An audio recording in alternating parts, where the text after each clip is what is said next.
Our first match of the day went the distance, 15 rounds, but Order clinched it out. We have two more OS teams going head-to-head here in APAC South. However, these are the two that have been looking just so good all through 2021 Knights and Chiefs. Are we expecting this to be a bit of a closer game? I don't know if you can get much closer than 8-7, but let's talk Knights for a minute. Xenox, 2021 has been a new leaf for this team. They're looking like the best that OS has to offer. Yeah, obviously for the year along the entire way, they've been the most consistent Oceanic team, and for a team now in second last place, I should say. I'm so used to them being in second place. You know, that's a bit of a worry, because it's sort of like you've done all this great stuff all year. You would have gone to the major had you been able to, etc. So it is an odd look to see them in the bottom two. But, you know, if you get all 3 points here against the Chiefs, suddenly you're in second place. So there's still so much to fight for, and they've still been in actually quite a large amount of form coming into this particular game, whereas I don't know if you can say the same for their opponent. Oh, fantastic segue there, Xenox. It is the two-time Oceanic Nationals champions going for the back-to-back-to-back. The Chiefs, guys, what can we say? I feel like this team almost needs no introduction if you are an Oceanic fan.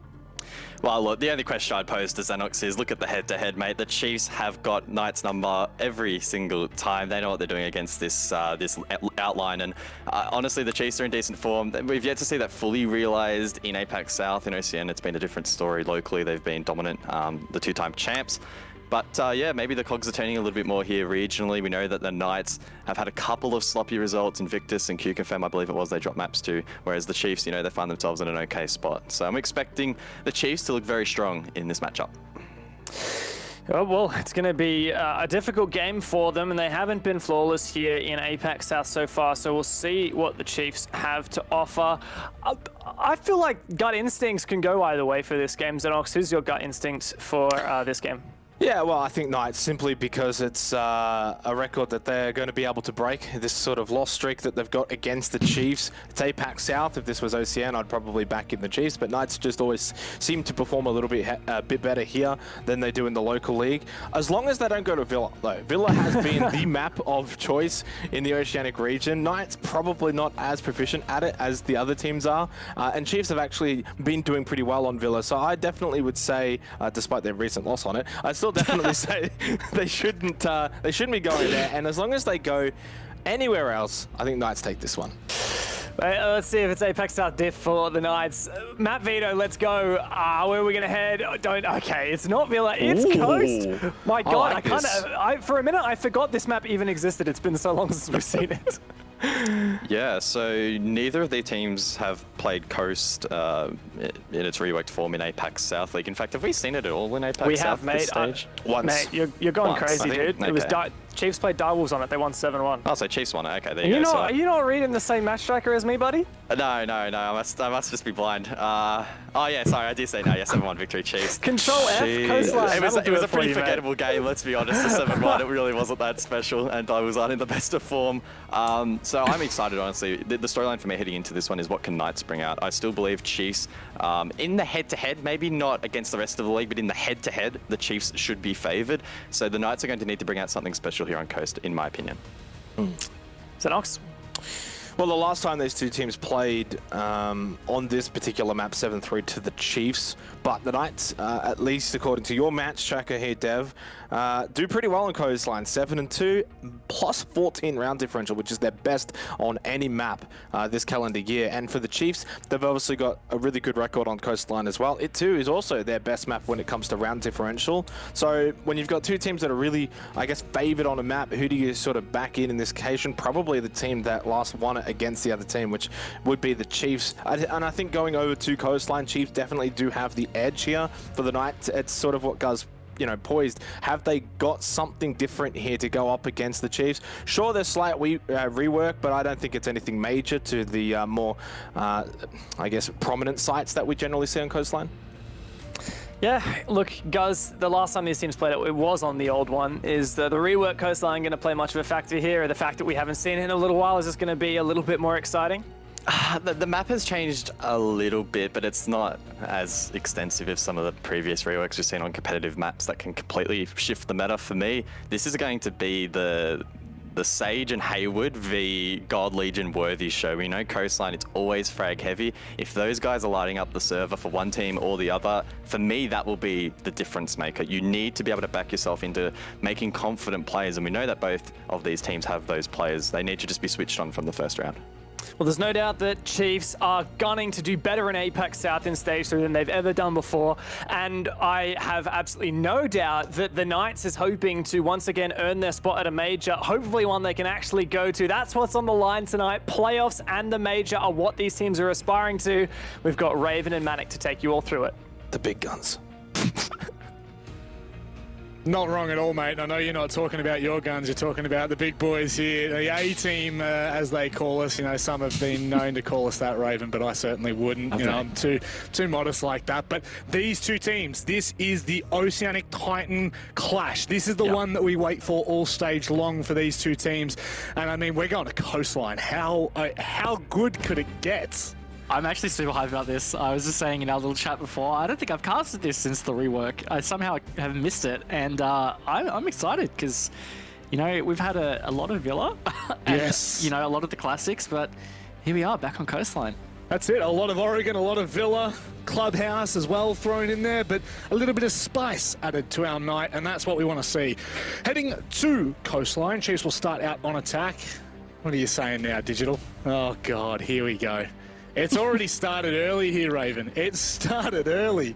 The boys in the chat, I have no doubt there's a fair bit of, well, there's no love lost, we'll say that much, because there is just so much that lie between these two teams, and this could be a good proving ground. We see, oh, hello, cheeky little Nomad Lion. I guess nothing too out of the blue yet. Yeah, I think in particular this Lion ban seems to be a bit of a standard one against the Chiefs because they have shown they love to use it on attacks these days. They really aren't afraid to bring it into the lineup, and they can use it to great effect with these roam clears. So I think especially a team like Knights, they have a couple of players that love to play a little elusive, so getting that off the board, always the play.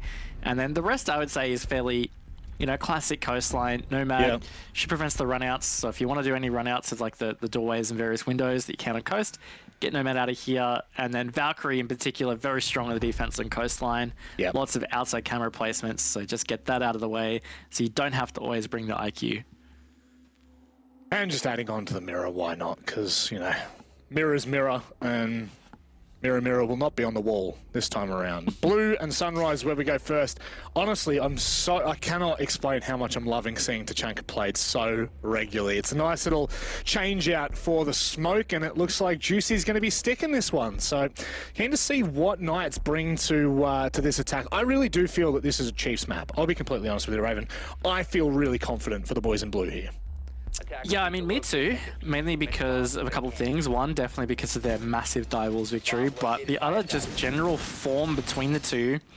It feels like, in terms of hot and coldness, the Knights feel just a touch colder than the Chiefs do. So I think that could definitely play a factor here. But I tell you what, as the desk prefaced beautifully, this rivalry, this matchup runs pretty deep this entire year. They really have been tussling it out at the top of OSIS 1 and 2. So this is just another opportunity for that story to continue and potentially flip. You know, I would not put it past the Knights to summon some extra super strength to just get a victory here. Yep. Pull it out when it matters most. And, you know, just to preface, Chiefs on 6 points, Knights on 5 points. Now, that doesn't really mean much when Invictus are on 11 and Knights are on 5. Like, literally just 2 wins is all that kind of separates these teams from top and bottom. Direwolves a little bit unlucky there, down on 3. But regardless, this is big for the stage. This could really start to set these teams up for a potential playoffs run. And I mean, like we were talking about in that last game, you know, there's quite a bit that kind of that comes with the pressure of these style of matches. Now, from what I believe, Knights have 100% confirmed their 2022 season for APAC South. Chiefs are yet to do so, and I'm not going to do the math now, but I would dare say this win, 3 points here, would probably nearly set them clear. I think closer, but definitely still a bit more ground to make up compared to Knights. But yes, every victory is going to help, especially a 3-point one. So I'm sure that's exactly what the Chiefs are chasing. This has been some really good, efficient entry so far in this first minute. Just really clean droning. They've already cut off at least half of this map here, so they now know that Knights are either isolated on site or below for that vertical play. So this is usually where, on this site, you make that decision, right? You're either going to try and push out these vertical players above and try and get that vert control, or you kind of create distractions elsewhere. But given that Knights just have so much presence up here, I think it's going to be tough for the Chiefs to ignore this one. You can see already, fair bit of attention being put across there, pushing from VIP as well, Ethan from Luggage. This is really, I mean, really, how much time are Knights going to be able to burn here? How much can they get done once they're in that position of holding? This is, I mean, this is really quite spread out for Knights. In terms of like where their players are, it's spread out, but it's condensed in the impact that it will have. Chiefs are going to have to start to open the bank account eventually, because I'm really not favouring this right now. Yeah, it feels like they're shaping up for potentially a blue execute here. And I mean, that's becoming a fairly standard comfort, but it's where the least amount of map control, I'd say, needs to be taken if you're going to go for this execute. Still haven't quite indicated it, but it's starting to get pretty late, and Hayward's going to take advantage of that. Just yeets out onto Hookah Balcony, and he's going to find that opening pick for Knights. That's quite large. That is Fisho down. I'm pretty sure Habana had all but used the ex-Kairos. Digital now looking to open things up on that second floor. There's so much to try and contest here. God Legion finding a kill. What can Hayward hold on to? How long can he be there for? 20 seconds. They've got control of blue now, Chiefs. They might be able to go deep. It's going to be Ethan pushing in from Sunrise. What are Knights going to be able to do here? I feel like they're locked out of the site. The diffuser's being stuck. God Legion's holding the lines. Knights are going to have to play for a post plan here. Josh finds one, quickly traded out. It's all on God Legion now. This is a lot of pressure on the young gunner's shoulders. Oh no, Hayward lets it slip by, and God Legion sneaks behind the bar. He's now got a great opportunity. Can he cut off the line? He spotted him. Josh, he might just go to stick this. Is he going to be able to have some amount of cover? Oh, Nate, he's hoping that this hits. Does it? Josh! Oh my goodness! God Legion takes no chances and swings wide. Oh wow, that was far too close for my liking. Oh, he totally botched that nade too, so good thing he swung, and the suspense on that round, that was pretty nuts. But at the end of the day, Chiefs did a great job getting in for that position to actually even get that plant down in the first place. And God Legion, I can't quite recall 1v2, 1v3 post plant. Actually, really good job from him on that round overall to get the opening one for the Chiefs. Absolute gamer, there's no doubt about it. And now, Knights, they move on. They don't try to hard stick anything there. Attackers need to locate and defuse But bombs. who's he going to be sticking? The big chunky boy. Interesting call. Again, one that we know Juicy is generally on that hard anchor, whether it be Smoke or Tachanka, I guess now. So certainly in the later parts of this, these rounds, I should say. My goodness, I'm tripping all over my words right now. Juicy will have the larger impact as these rounds start to unfold for us, but I do wonder, like, where Knights are going to be able to, or when they're going to show us, you know, what they've truly got on this map. Because you wouldn't just be taking Chiefs here just for a laugh. You know, we already saw the 7-1 from Chiefs. Yeah, it definitely wouldn't be, but, you know, Knights generally aren't that kind of team. They're fairly confident in their prep ability, and certainly it's something that has been a big part of their rise to the strength that they've had throughout all of this year, is just the way that they prep for teams and the way that they just seem to understand how a lot of the other teams play has always been one of their strengths. So, yeah, you would like to think at least that this has felt a little bit more calculated, and I feel like, if anything, that first round didn't really indicate anything for us either way. You know, it was just a really good tussle, came down to post plant, 1v1. Chiefs happen to win it, so yeah, still need to see some more Siege to see how this is going to kind of trend. Dude, Barricade only giving a false sense of hope there as Digital quickly and promptly deals with that. Now, Juicy going to be sticking out, watching, ensuring the balcony is not free real estate, or at least the swing isn't. It's relatively nice and simple here for Knights, not really complicating anything that doesn't need to be. Josh underneath as well. Does he have a vert hole? You bet your bottom dollar he does. Yeah, some cheeky little holes just in general all through that position. But yeah, first minute here for Chiefs. And they're going to lose God Legion. A bit of the hero of the last round. That's going to be quite the L. And really nice job just on the info and the C4.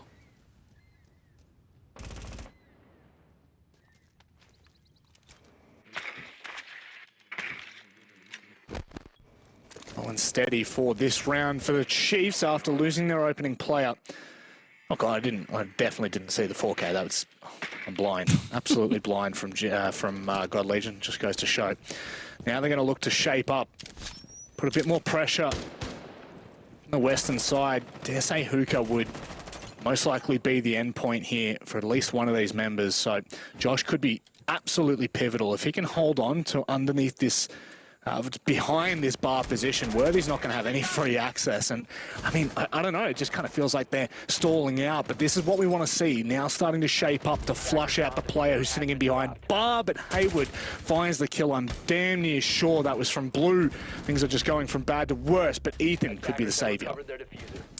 Yeah, and they do kind of have a good pinch on this bar player, but this Cool Vibe stairs is going to just be the constant hurdle here. They're trying to flush it out. This is going to be pivotal, and that's big. That is a beautiful little two-piece from Chiefs, giving themselves that man advantage now, but only 20 seconds to go. They've got to try and get their skates on. Yeah, this is going to be another big round for the Chiefs. They might be able to claw this one back. It was God Legion last time. Here's down. Juicy now falls away. That's going to keep pretty much the lava-like floor on Blue. They're going to try to push through. Juicy now needs to hold. Sage swings wide onto both players. Coming up, Cool Vibes.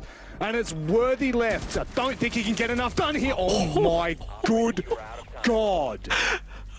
Too close. Too close for comfort.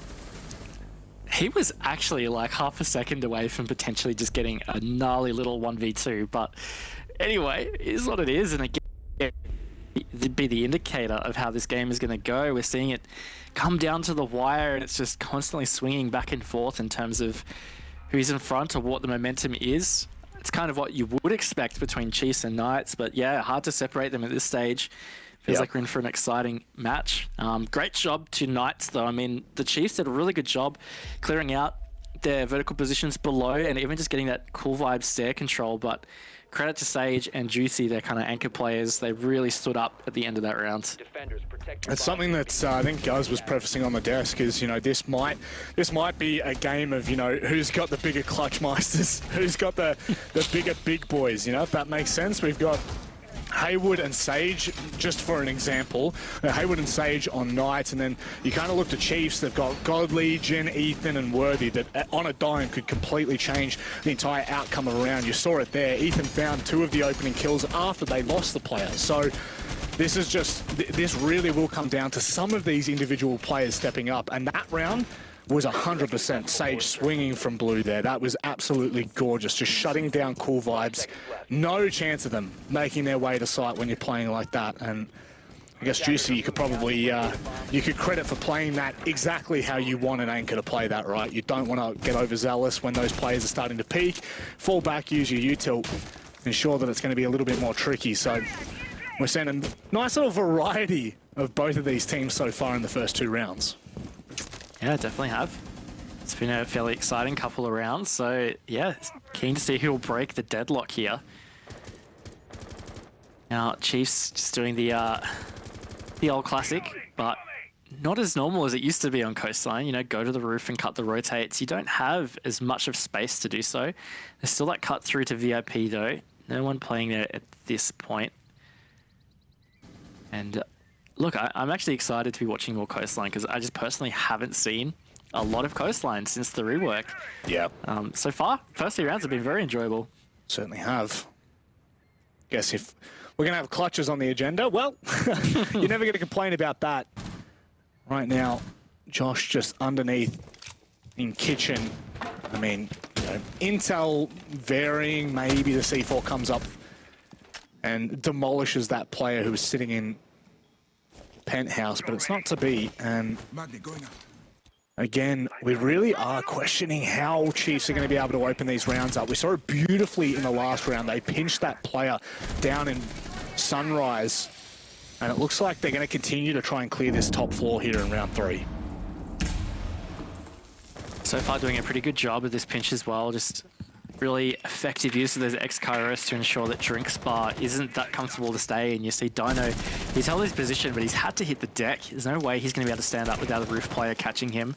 God Legion also looming for this pinch. So again, Chiefs set up pretty good here for this clear, but it's really just going to come down to whether they can execute on these gunfights. And as you just saw as well, Knight's doing some really good job with vertical play to try and cover their opponents, but Dino, he couldn't be saved in this instance. For Hayward, you could hear the shots hitting the deployable shield, and he hits the deck in Sunrise. Now, full control for Chiefs on that top floor. I think we saw a Roma, is it, over in the lobby from Knights? I don't know where that is, but just keep your eye on that. That could well come back to haunt them. It's Josh. He is going to start to make his move, but maybe he's just going to come behind into office and try and nullify that from Chiefs. Yeah, really good positioning from Josh. So he's going to come down to those drones, but yeah, Chiefs going to have to try and start to get a move on. 25 seconds. They're not really set up right now. They do have a man advantage, but this is going to be tight. Certainly is. Sage is going to be one of the linchpins here. Josh is going to come in and support him, but it doesn't need him. He might even find a second. C4 goes through the hatch, and Digital nearly catches that as if it's baseball. 3 players left. It's God Legion opening things up, but there's just no time. There's surely not enough left in this round for the Chiefs, and just like that, Knights show us a very decent hold in round 3. Very decent hold, and look, the Chiefs did a really great job with a lot of that setup, but maybe caught sleeping a little bit on the clock. They just didn't really progress it as fast as they needed to, and it just ended up with that kind of chaotic finish. But yeah, great job from the Knights. You know, they didn't overextend. They didn't feed Chiefs too early as they were getting that control. So it meant that they were set up pretty well to be able to close out that round. Only imagine that. I mean, surely this is no tactical timeout this early on. It is. Goodness me. Chiefs in the heading into the 4th round have called a tac timeout. I mean, you know, you call them when you see them. For all intents and purposes, it's been 2 clutches in round 1 and round 2. That round was a little bit more clear-cut from Knights. So I can see why they might be a little bit unraveled, but certainly very early on to be calling that tac timeout. It is very early, yeah. 3 rounds in. I mean, there's still so much siege that could happen between now and the end of this game. I mean, if you take the last match, for example, that is to go all the way to an 8-7. I mean, this tac timeout, it's always a constant question, actually. You know, I was going to say this tac timeout you could say might not be that effective, but it's really hard to gauge. I mean, especially from our perspective as casters, you don't hear the comms, so hard to say what's going on or why they've called it. But yeah, it's usually, it seems to be most effective in that kind of late game mental break to help you kind of push through something you're struggling with. So, I mean, maybe that's the use here, but it feels very early. They've clearly seen something, or maybe a quick toilet break. You never know. maybe it's not. Maybe it's not as diabolical as what we think it is. Maybe they're literally just needing to fill the drink bottle up. We know Digital's all about that hydration. By the way, ladies and gentlemen, stay hydrated.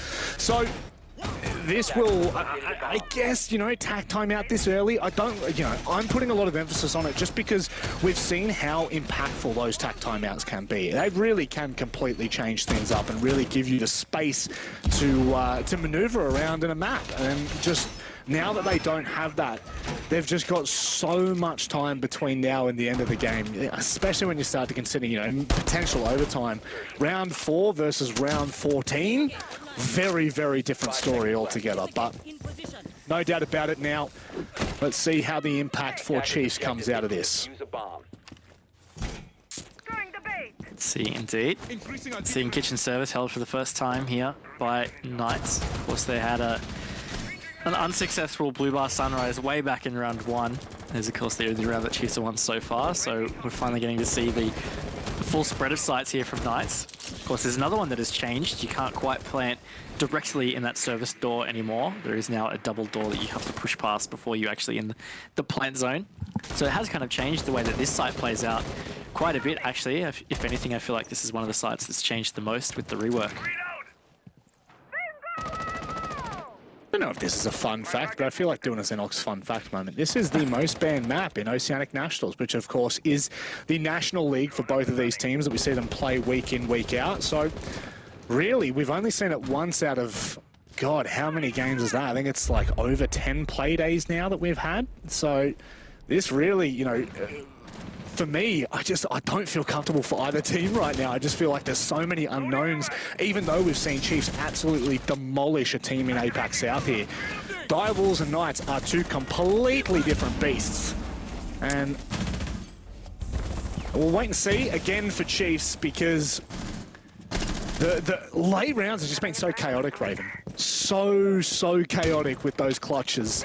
And, you know, when you consider how little time they had to work with in that previous round, will this continue? Will they continue to have these kind of heart-wrenching moments?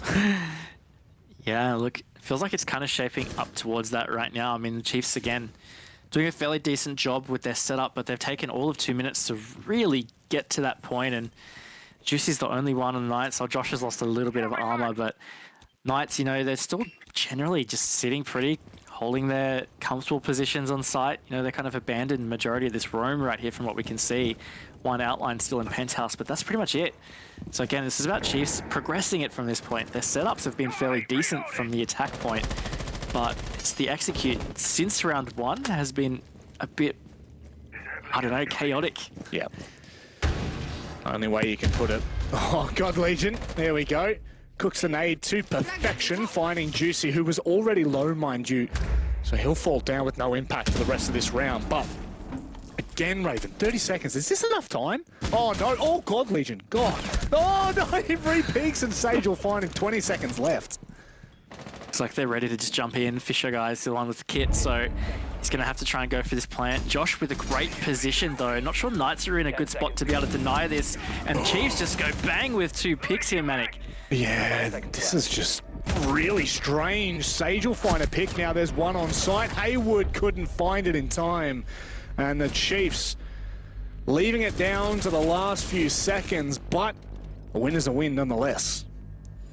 Yeah, it is. They book in another one. But again, they're kind of struggling with that just connection of their setup of their attack to the actual execute. I mean, of course, they could be a part of the game plan, but it's certainly leaving a lot to chance in those final moments, and certainly making it tough for us as spectators to really, you know, get the vibe of what could happen, because it does create just some absolute chaos.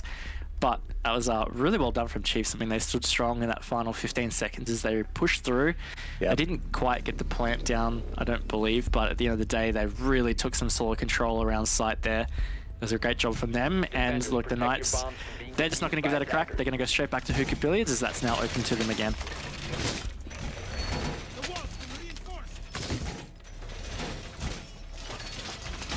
Really, I want to ask Chiefs to stop doing this to me.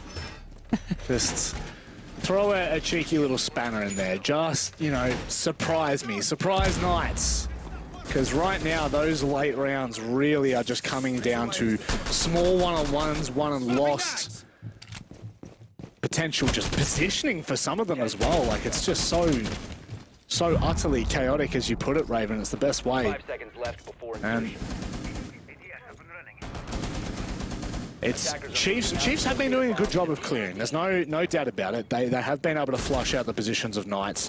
The 2 rounds that Knights have won, though, just, you know, kind of felt like they were really able to run rings around them a little bit on those roams and back away with enough time to play. So, see Chiefs just get a move on. That's the only thing I want. I'm a simple man in this life. I just want a quicker round. Well, again, entry seems to be decent here, entering the opposite side of the map to get this control, which is really great. They've done it fairly effectively in general when they've needed to push across to Hookah side, not just when attacking Hookah Billiards, but also for those Blue Bar Sunrise defenses. They've been taking Master across. So they're doing this part efficiently, but yes, it is that mid-round. Where are they going to kind of push it? How are they going to push it to be a little bit more effective? Certainly we're going to keeping an eye out. You can see that the Knights are pretty fairly spread out. Haywood in particular all by himself down in lobby here coming from security, so that's certainly something that Chiefs are going to have to keep tabs on. Yeah, Dino and Haywood together. It's a scary prospect on the roam, especially with the Vigil in mind.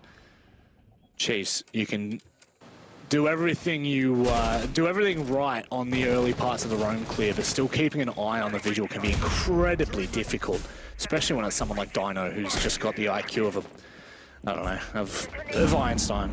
I don't know where I was going with that. I was going to say of an elephant. I think they've got high IQs, right? Sure. I got no clue, man. I dug myself into a hole. I'm dying here. That's okay, buddy. I'll save you. Look, this is probably better, I'd say, from Chiefs, except they're just dying, so that's not good. But look, they made some progress. I'm just cursing them. I don't know whether me speaking was a good idea or not, Manic. No, look, I think maybe you saving me has kind of thrown the Chiefs into a bit of a spin, because right now, this is not a very promising round. God, you know, Ethan just coming back after such a long break, and he's still as sharp as ever. This time, he's not going to be spotted behind the couch. Fisho, I mean, may as well write this one in the book for the night. It's a 4v1, every position held. Surely he gets close enough to make enough noise, and Juicy will pounce. And a quicker round from the Chiefs there in terms of the progress towards site did not pay dividends, so it looks like we're in for a long round to finish on. Yeah, no, it didn't, did it?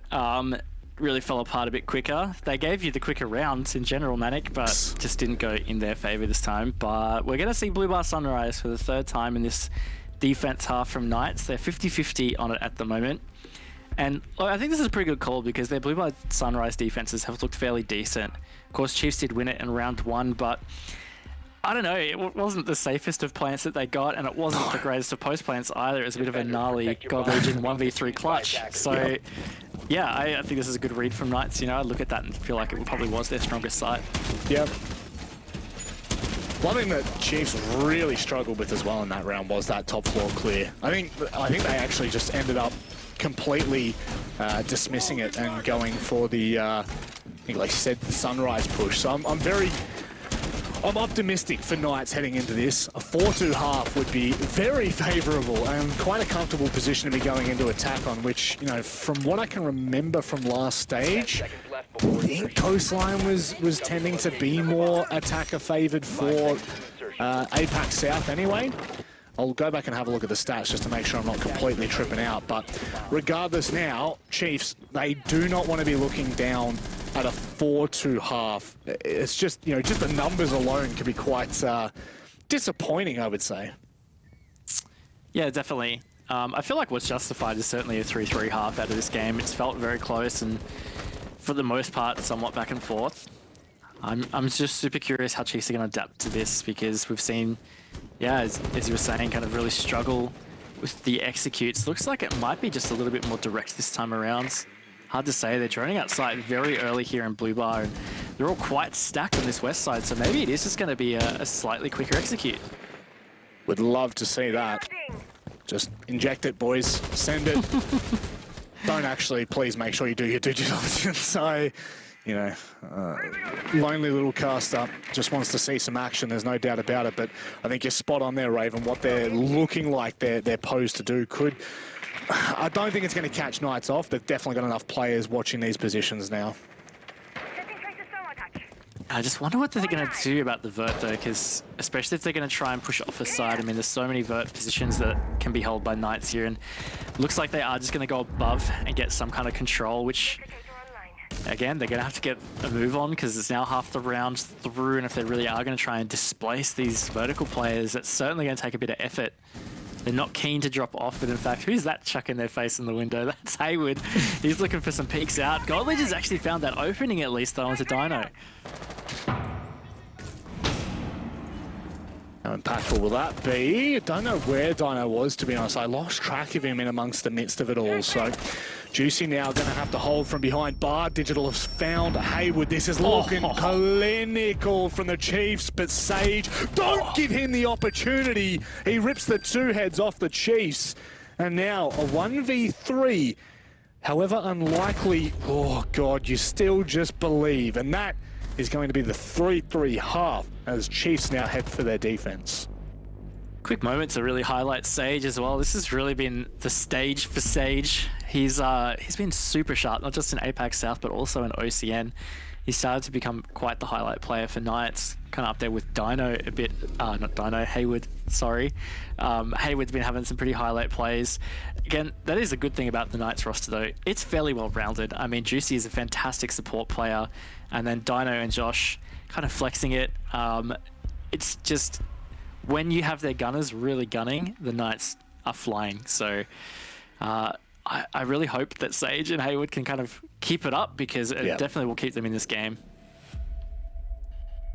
Now, I did go back and have a look at the stats from Stage 2, and I was Defenders, protect your bombs from being right to a defused by certain attackers. extent. You know, you gotta give props to the play-by-play casters, because they don't know a lot, but sometimes they can make a point. And Coastline was actually the most attacking-sided map that we had in APAC South last stage, and it was at 43% defender sided. So there you go. Not by much either. Cafe came in a close second, so it's not. I don't know. I don't think that we can even read into that too much, considering as well it's had a completely, well, not a completely different change, but it certainly changed in terms of the map itself. But it doesn't seem to be skewing that heavily, although Knights could really show us something different here. Yeah, again, we didn't really see Attackers are moving out to a sway either way from that first half. Obviously 3-3, can't separate these teams, kind of negates the half in general. So yeah, look, super keen to see with this side flip how this transpires. Obviously something we highlight a lot was the Chiefs a little bit slower on their setup. That last round was probably the perfect balance, right? They really got set around site beautifully, and their setup to execute was just fantastic, and that's what really got them in. So yeah, curious to see what's different here for the Knights. They brought their Jackal to really help with the roam hunting. Chiefs only brought it half the time. Again, looking back here, 3 rounds they brought the Jackal, and that was pretty much it. Impact, no impact. Guess we'll wait and see. Knights are a team that could very much put that to use, especially on Hayward. Hayward can be quite a menace, and Digital at the moment favouring that gunfight. I mean, hey, stranger things have happened, but I wouldn't be exactly trying to force that issue, no doubt about it. Long line would surely be favourable for the attackers there, but cheeky little peeks, you never know. He does fade away in the end. It's burned a little bit of time here for Knights. Yeah, actually quite a bit of time burnt here, but as you can see, Worthy, he's getting hunted at the moment by the Jackal.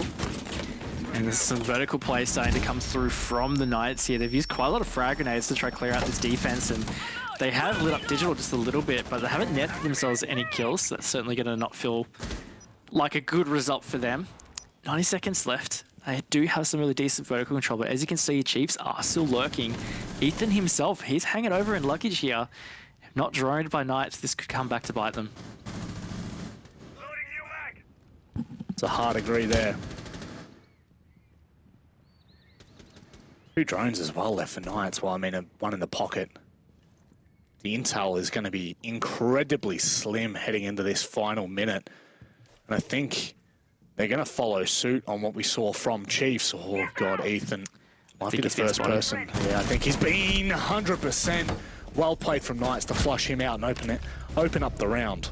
Oh, yeah, God. That was a great drone from Aqua. Heard the yellow ping onto him, and a really good pinch from Knights. They flushed that out fantastically, giving themselves this man advantage. Also, still just under 40 seconds to go, so pretty well set up with God Legion, low HP on site. I think this is a really good start for the Knights. Oh, God, Fisho. Okay, that's one way to do it. Pulls in from lobby. That makes Knights a little bit uneasy in terms of where Fisho's now going to be. He's going to go kitchen, and it looks like Sunrise might be the point of contention here. Knights are starting to swarm around. There's one toward blue as well. Fisho has been spotted. He's got the smoke bait as well. This is starting to look a little bit dire for Knights. 10 seconds left. Digital can't find the kill, and very quickly it's mopped up here by the Knights. Fisho tried his damn near best, but couldn't make it work. Yeah, he actually did a really great job to fight that back for the Chiefs, but no, the Knights in that mid-round really won it for them. That was a really, really good clear of that top floor and gave themselves that man advantage. So decent job, and the Knights have kind of replicated Chiefs there with their first attack win on the half, and it was also on a Blue Bar Sunrise attack. Just a little bit more convincing, we'll say that much. A God Legion 1v3, although we backed him into it, it's not the most convincing of situations that this time around. It's good to see Knights band together. Although, you know, time is running pretty slim, 1 or 2 fights go the other way, and it's a completely different story, right? So it's all calculated, or at least we'll say it's calculated from Knights as we now move over to Kitchen for Chiefs. They're not looking to re-attempt that whatsoever. And I feel like Knights and Chiefs have both approached their attack in a very similar manner in terms of, you know, sweeping well and truly and ensuring they do the right thing. But this show kind of roaming around and being a little bit undetected toward lobby does worry me a little bit. Just a little. Just a little. I'm keen to see how Kitchen Service will play out for Chiefs, and I think, I mean, the pace that's been set is that they're probably just going to trade rounds back and forth here, back and forth. Feels like we're on track for another OT game, but I think that's important for Chiefs in general, just to not let the Knights get a bit of a buffer. I know in the past, Coastline has leaned somewhat towards the attacker, so I think in this instance, you know, if the Knights jump out to that 5-3 lead, it's a pretty dangerous position because, again, only 1 round away from match point, for example, and on top of that, it just means the Knights that much closer to stopping the Chiefs from being able to get 3 points. That's the big thing.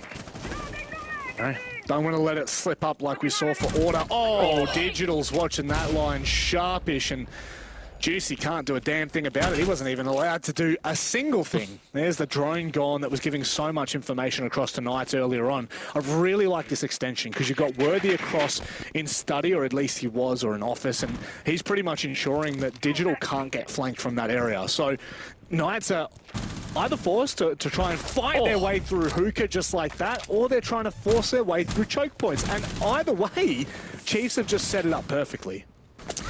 Yes, it's been a really good setup from Chiefs, and they've done a really great job to take advantage, but Knights are still fighting back here.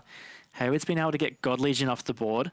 Dino's about to be an engagement with Digital. I'm not sure he realizes just how close he was to Digital potentially wallbanging him, and now Josh has been taken out by Ethan, so Chiefs really stepping it up in this round. Certainly are. They've bounced back with great success, and Dino, you gotta hate to see that. I'm pretty sure Fisho was prone watching from the hatch there, so that is a bit of a feels bad. Oh, Hayward. Okay, we know where this starts, and it all kill one opening, and with a minute left, he can isolate pretty much every fight here. Definitely can. Oh my god, those outlines looking at him. He's so sharp though. Thought he was going to do that for a second there, Manic, but he doesn't. Chiefs lock it in.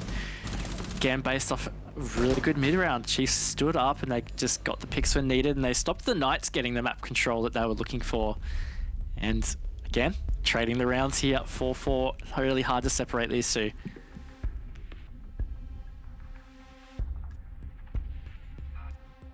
Well, if last game wasn't good enough for us to be entertained by, this one certainly is. Not letting up for a second. I mean, if this is the trend that we follow for the rest of the night, you know damn well that by the end of tonight, when we get to the Elevate and QC game, bit of Thai rivalry in there, that is going to be juicy as all hell if this continues the way it is.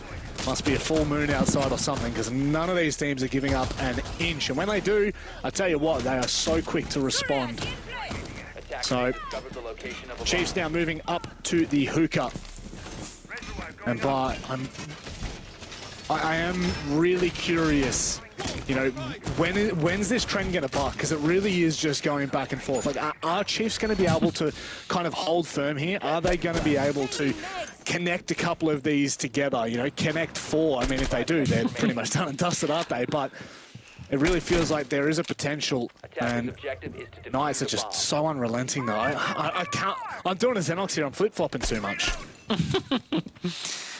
That's okay. Look, that's just the classic play-by-play move, isn't it? It is. I don't know. Yeah, 100%. But no, look, it's starting to get to the real business end of the game where, you know, trading rounds will either just push you to OT, or it will just come down to that moment where a team gets that break point. I know Dev's a fan of saying break point, but that's really what it is about. Chiefs or Knights winning this one. They move closer to match point. Yep. Closer to 6. That's what it's all about, is progressing close to that.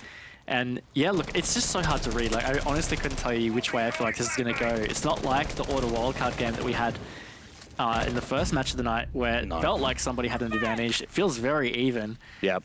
But what's not even is the man count, because Mr. Ethan has stood up for an opening kill here. That's a scary prospect. That is very scary indeed. Knights, are they able to dig deep and fight back? It's Sage as well. Like, Sage is just such a gnarly player for Knights. Single-handedly opens and closes rounds as if it's nothing, you know? Snap of a finger, if you will. But now with that player missing, need to see the really... Oh, God! Oh, no, I can't even finish my sentence. I'm just trying to ease into this play-by-play, and Worthy's just shutting me up real quick. A really big C4 kill, and again, Chiefs have jumped out to this nice little 5 versus 3 lead. This could be a big frag grenade from Josh, and he hits it perfectly onto Ethan. Would have had no idea what hit him until it was done. So that's certainly going to help the Knights here. Worthy just on the other side of the wall from Josh, though. Could potentially trade this one back. Final minute for the Knights. Got some fairly decent positions around site. Yeah. Hayward's certainly looming. Could swing. Oh, straight onto God Legion, right next to him. That's a bit of a weird play. Oh, not weird play, sorry. I don't mean that by any means for Godledge. I mean, like, how were they in that position and didn't really know of each other's presence? That is absolutely insanity. And now Hayward, surely there's a drone that's telling him that there's a player toward White Stairs, 100%. He's, oh my goodness, caught out as he starts to look another way. Hayward cannot find the kill yet. That now makes things really difficult with Fisho opening up Juicy. 2 players left here for Knights, and things are starting to look real dire. Yeah, Hayward just goes straight through the gate, though. Takes a lot of HP. Certainly not favouring him in that gunfight. And now all on the shoulders of Josh here, Manic. Just a matter of time here. Stuck at Cool Vibes. All 3 players watching God. Don't do it to him. Do not do it. Worthy's completely bolted away there. Not interested in trying to stick around for that story. But much better from the Chiefs there. They found the opening pick and they capitalized on it afterward. Big round for Fisher guy as well. I think he ended up with a 3K in that round. Really stood up on the frag department. Nice from the anchor position on site with the Kaid, and that's the Chiefs. They've finally got back-to-back rounds. In fact, it is the first time this entire map they've actually won back-to-back rounds. It's jumped them out to the lead now, and again, we talked about it at the business end of the match. This is where it gets deadly. Knights, they need to try and find an answer back here, because if the Chiefs jump out to that 6-4 lead, feels like that's going to be a cushy spot to actually try and lock in the 3 points.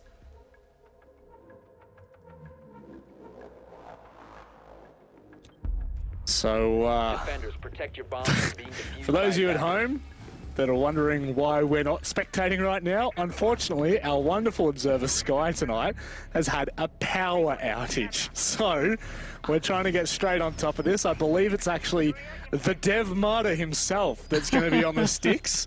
We'll wait and see when this gets resolved. This is one of the more unique things about the home broadcast, isn't it? It's a shame that home casts aren't over yet, but it's one thing for sure that I worry, because I know what Dev's like, you know? I'm a little bit worried. He'll be right. He's had a little bit of ops experience way back in the past, 5 though. He seconds definitely to hasn't go. done it to this degree. But look, Attackers are moving out to locate a bomb. you can at least see some outlines, hey? Like, I mean, you know, you just got to have fun with it. You got to make hay while the sun shines. And, well, I mean, I've cast with Stranger Things before. Hang on a second, what was that? Oh. We just, did it just Is this a auto do feature? that? Yeah. I think it just auto did that. It was like, you know what? We're not going to sit in the one position for too much longer. well, look, this is actually pretty great. You know, you can see the Knights there droning in from Sauna, trying to just figure out what site setup they've got here in Sunrise to deal with. Fisher guy is going to be just doing some more architecture on the smoke, on the mute actually. But no, this is giving us the lay of the lands. Some really good intel gathered from Chiefs, and Knights seemed like they're taking some really good map control there on the east side. Really trying to clear out verticals nice and quick. You can see they're actually already in VIP. Oh, goodness me. Already in VIP, and RIP to Dino. Looks like it might continue. A decent fight coming out here. Ethan's actually being dropped in the meantime. I think I just saw a lobby run out maybe from Worthy. And this is, you know, a very, very early start for both teams.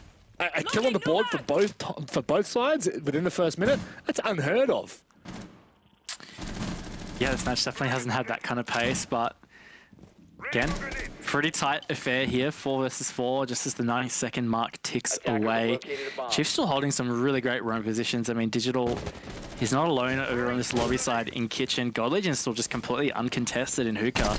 Starting to get some drones come his way, and there it is. Josh has actually found Digital, so that's going to give them some control off towards the horizontal aspect of site in Bathroom. God Legion looking to replace. Don't do it to him. Don't do it to him, Fisho. Oh, it's a kill on the Juicy. I'm just waiting for it. I'm just waiting for the Juicy little head to peek up here. Oh, no.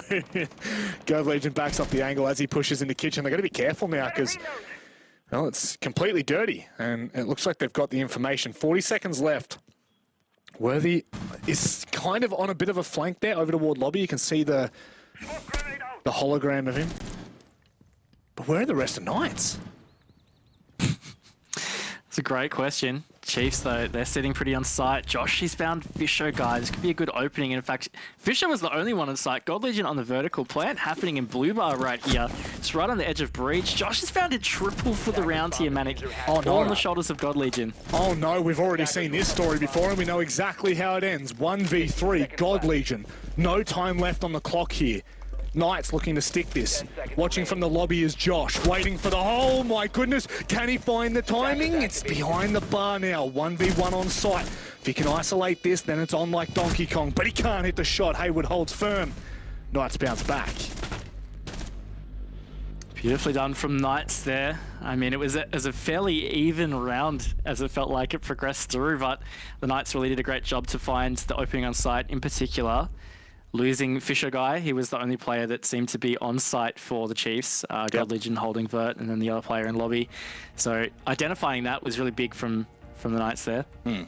Now, of course, if you couldn't figure it out, we've gone to a small little tech timeout because we need to sort out some issues there. Dev Marta getting on the sticks as soon as humanly possible, and we'll be back underway in just a jiffy. But nevertheless, it just hasn't stopped, Raven. This has not stopped. The to and fro between these teams, it's not holding up for a short second. And, you know, the barn is well and truly on fire at this point. So whether it burns down to a crisp or not, I don't know. We could go to overtime yet. Well, this is actually always my favorite position, is when a game goes 5-5, right? Like, the next round win is going to go to match point, and then obviously it's super tight then. Like, it's either a team trying to save the game to push to OT, or a team actually salvaging the 3 points. And I don't know, I find that like a really exciting situation to be in.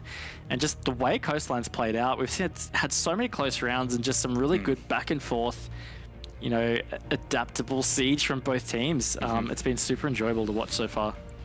It has, and we know that, you know, it doesn't really let up. It truly doesn't. Now, talk about very quick seasonal standings, you know, the implications of this match. Chiefs, if they're able to take all 3 points from this, they will jump up to 30 points, which then kind of makes things really interesting because, actually, no, I mean, I'd have to do the math here, but I actually think if Chiefs win this, they 100% are clear for 2022 because Order and Wildcard have already played their games, so there is only a maximum of 6 points. Yeah. Okay, there you go. Juicy storyline. Woo! If Chiefs manage to win this game in regulation, they will book their 2022 season. If, however, they let this one slip, it'll be interesting because Order could still fight back. They could still find themselves in a position where they may knock Chiefs down a peg, which would just be absolutely insane. Regardless, though, there is no doubting that, you know, regardless of whether Knights are able to win this or not, this does impact Stage 3 as a whole, Raven. You know, you don't want to go too deep into the seasonal standings yet because we've still got 2 play days to talk about this one.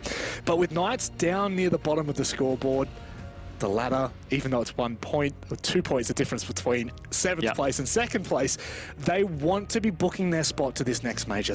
I would hate to see a world in which they don't even make playoffs. Yeah, look, that's definitely a scenario that could happen. But as you said, you know, the whole standings is just so close outside of Invictus Gaming, out in first place. So whoever wins this match, like, it seriously matters. If they're trying to make playoffs, the winner of this is definitely the most likely to do so. On top of the fact it's so close, so taking it head-to-head against an opponent that's within 1 point or on the same points as you is obviously going to be just so crucial in potentially securing that. Like, I'm so sure with the way this kind of stage has played out, probably going to have some tiebreakers happening towards the end of the stage or at the end of Playday 7. And those are going to get broken by predominantly that head-to-head. So yeah, you want to give yourself that best position possible. Getting the victory here will be so important. Just gonna call out Guz for a quick second. he was so sure that he had me hook, line, and sinker. He was absolutely sure. I asked at the start of this match. I said, Guz, can you do the math for me? Could you please tell me if Chiefs win this, if they go clear? And he's like, no, or a wild card could still jump them. No, they can't, mate. They've only got 2 games left for both of them. If they win clear here, it's over. It's in the bag. But of course, then we're going to talk about the overtime implications, all of that kind of stuff. But it will come around. Sorry, Guz. I had to do you dirty there. I know that that's going to come back to haunt me, but, you know, what are you going to do? You're going to have a bit of fun when we're in these kind of moments. But tech timeout aside, this does give both of these teams a chance to have a breather like we do. Yeah, it does, and I'm sure there's actually a lot for them to talk about. It's been a very tight game, and I think it's a poignant time for them to actually get a bit of a tech timeout because, yeah, we talked about the one being used super early. This definitely gives a bit of a chance to have that other kind of perspective style chat. You know, you can always try and talk in between rounds about what you can change, but at the end of the day, it's these broader chats which always help you really get that perspective, and that's definitely what's needed when you're at round 11. That it is. 5 apiece is where we're at, and we have just been told by the wonderful producer that Knights took that chance to take a tack timeout on top of the technical timeout. So they needed an extra minute there, Raven. They needed to recompose. And this, I mean, that makes things so interesting. Now we're going to see the full effect of whether or not those timeouts are really played into the hands of Chiefs or not. Absolutely. Super keen to see how this plays out now after this little break. And again, to this point, it's 5-5. It's been so hard to separate these two teams. Chiefs did finally get back-to-back rounds, though, in 8 and 9. But that's been thwarted by Knights. And again, I'm just couldn't get any tighter. No. Dev prefaced it coming into the day, didn't he? He said it's the tightest league. So, you know, that makes sense. Makes sense that it really does come down to the wire for our first 2 opening matches. Now, let's see who hits first. By the way, Dev, if you can hear me, Dev Mata, I want to be able to see the util on both sides. Just a quick heads up. I'd like to see the expanded player cards, but that's okay when you get around to it, mate. Hey! Legend. That's a dub. Cool. All right, as we progress, first 30 seconds, Knights just getting themselves all set up as usual, as Dev's also getting himself set up, figuring out how this observing works. Here we go. But no, this is a really good entry early here from Sage. Don't think we've called out the fact that this is Penthouse Theatre. What? Oh, no, we haven't. Definitely did not. Oh my gosh. Yeah, that's a big one as well. I mean, obviously, the least played site on this map when it comes to APAC South. I don't know about the other leagues. I'm not going to go out there and make outlandish claims. But what is really interesting about this is back in Stage 2, it was the most successful at 100% on 2 attempts. So, you know, who knows? Who knows what we've got in store here, mate? Yeah, look, good pocket picks. I'll tell you what, this is the time you bring him out. Yeah, round 11, 5-5. Catch your opponent by a little bit of surprise. Just got to make sure it pays off. Yes. Looks like it's quite the aggressive extension into VIP as well, which is probably extra ballsy than it used to be. Speaking of extra ballsy, that is a fantastic frag grenade. Doesn't get the kill though. God Legion can be saved. But no. What? Okay. Wait, where were those shots from? I think the window. Oh, double window out on VIP, right? Yeah. Right? I think so. I don't know, man. I don't know. I'm starting to get weird vibes from this round. Lost your bearings. Yeah, I've certainly lost my bearings. Doesn't help with Dev Martyrs on the sticks. That really does start to start to scare me a little bit. fella. But scary is the 5-5 scoreline we have right now. Map point on the line. Andre. Sage getting very aggressive, and Juicy also has found this opening. This is again what I was actually trying to say before, is this was a very aggressive hold in through VIP, which is tough because there's now this external wall, which the Knights have made short work of. A couple of trays coming out, but the Knights again, total man advantage here, 4 versus 3.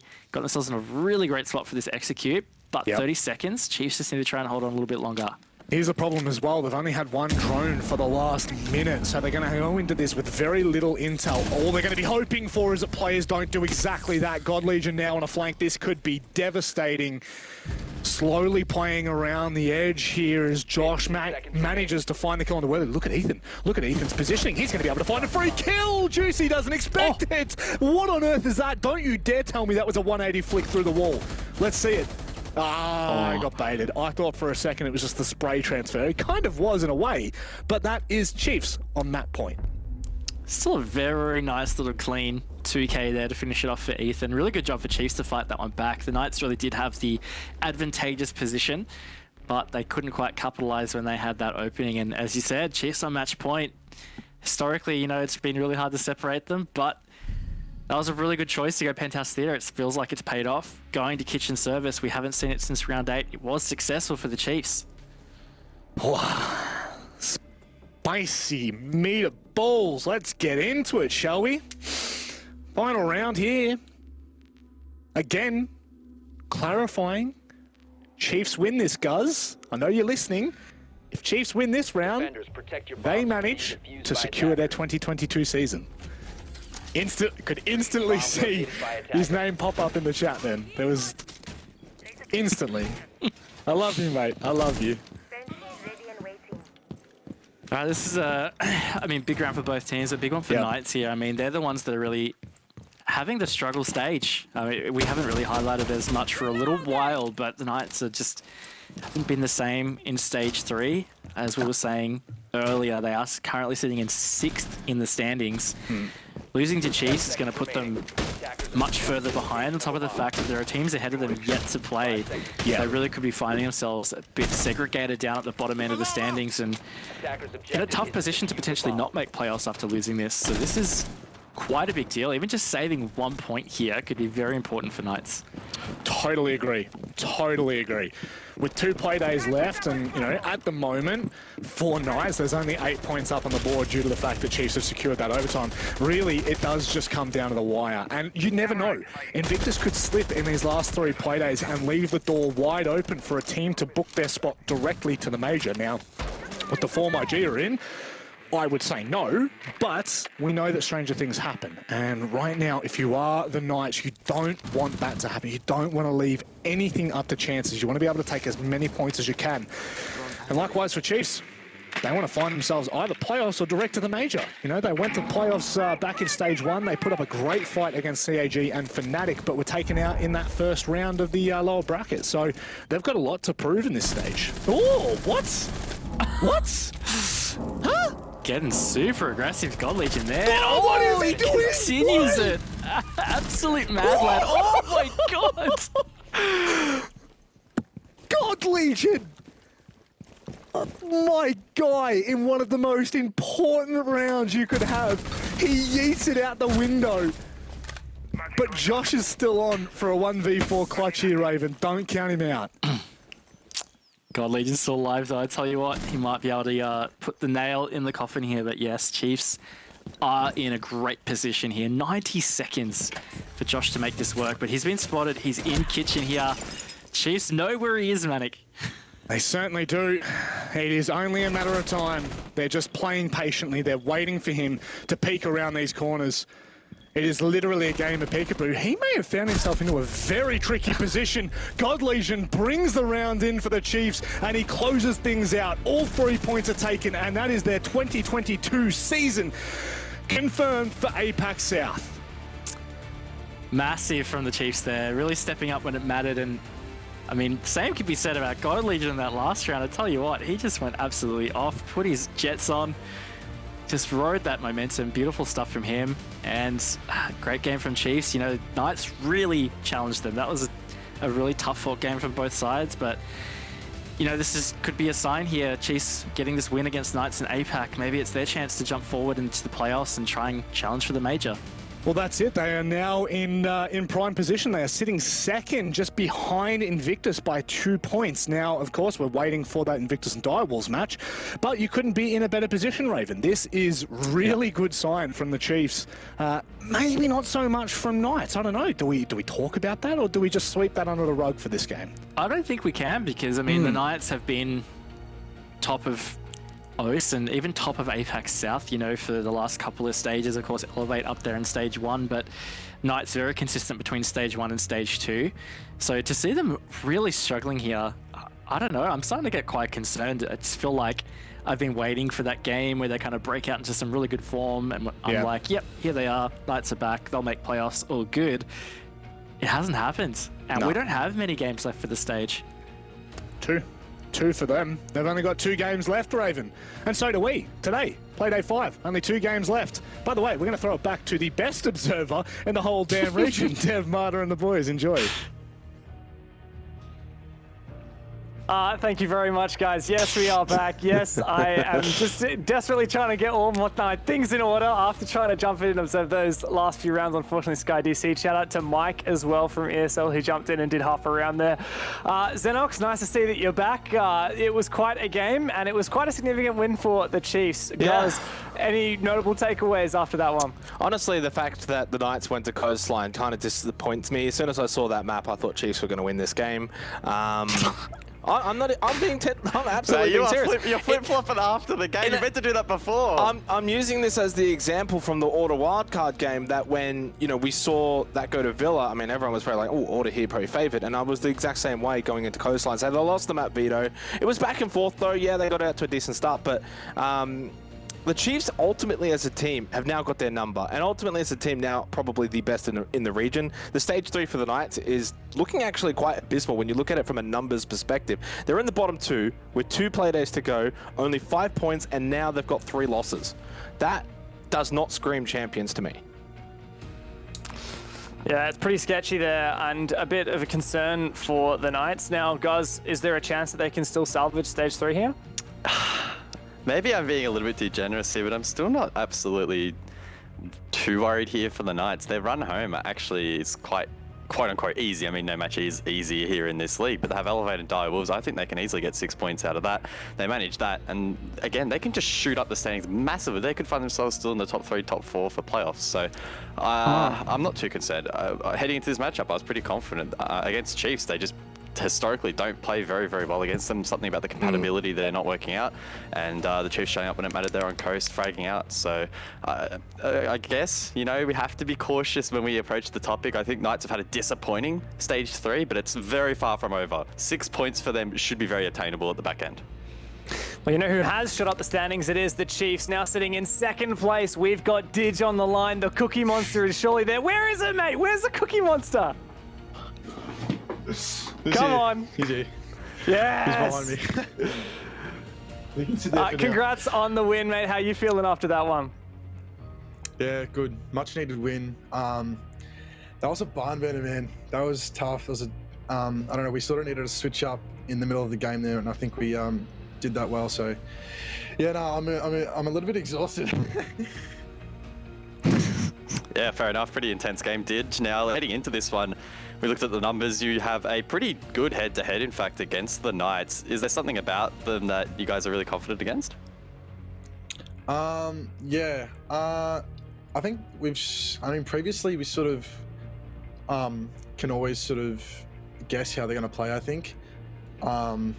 Today, I would say was an exception to that. I think they sort of were more guessing how we were going to play. So, yeah, it required that sort of mid-game switch up from us. But yeah, no, I feel like most of the time, yeah, I don't know, historically, yeah, we do pretty well against them. Yeah, I don't know really what to say. I feel like we just sort of know how they play and can then sort of prepare us, yeah, prepare well. Mate, I'm not even going to bother asking you about the Knights because you're better than them. I'm going to just ask you a bit of a left field question here, because at the back end of Stage 2, you guys were flying back-to-back OCN champs. Everything was happy days. So far for Stage 3, though, it has been, I guess you can say, a little bit more up and down than, say, Stage 2, for instance. Have you guys lent a little bit into Michelle? Pocket Psych, I think is her name. Have you lent into her at all this stage when maybe you've had a couple of losses? I think you had 2 a couple of weeks ago, 2 recently against Rhythm and Q Confirm. Has there been any lean into that or any focus on that mental side of things? I mean, everything she's sort of taught us and sort of brought to the table in stage 1 and when she first came aboard, we still sort of used those methods, so nothing's really changed in that sort of sense. I think though the reason for those losses are outside of the mental game. I think there was sort of little in-game issues that we just sort of need to address. I guess what she's brought to the table, we can always apply that to how we approach the next game and stuff like that. But yeah, nothing's really changed in that sort of sense. That we're still using the same methods and such. So you're now in second place on the standings. Stage 1, you made it to playoffs, but didn't get any SI points because you got eliminated first. Stage 2, you didn't make the playoffs. Now you're looking on track. Are we going to see Chiefs at the November major? I hope so, Dev. It'd be awesome to make the next major. It's one of the things on my bucket list to compete in a land event. So I'm there with you. I'm hoping. Yeah, all right, mate. Well, thanks so much for coming in for the interview. Congrats on another big win. We're looking forward to seeing if you can keep up the campaign, mate. Thanks, guys. Cheers to the cast. No, he still said it. You didn't even have to ask him, do you want anything to say? He still said thanks for the cast. What a beast. Yeah, I mean, at this point, I'm like, I don't want to ask him that because it's always the same thing. And at this point, I just want to see the Cookie Monster as well. But it's always a pleasure chatting with Digital, and it is crazy to think, he's become a bit of a staple of the OS scene at the moment in the APAC South scene, of course. But he's never been to a LAN event. Or actually, technically, he has been to one way back in the day, 6 Oceanic Cup 2019. But that was a whole different kettle of fish. Crazy to think that we have, in this kind of COVID era, so many experienced players yet to really get that dream of playing on stage. I was going to say it.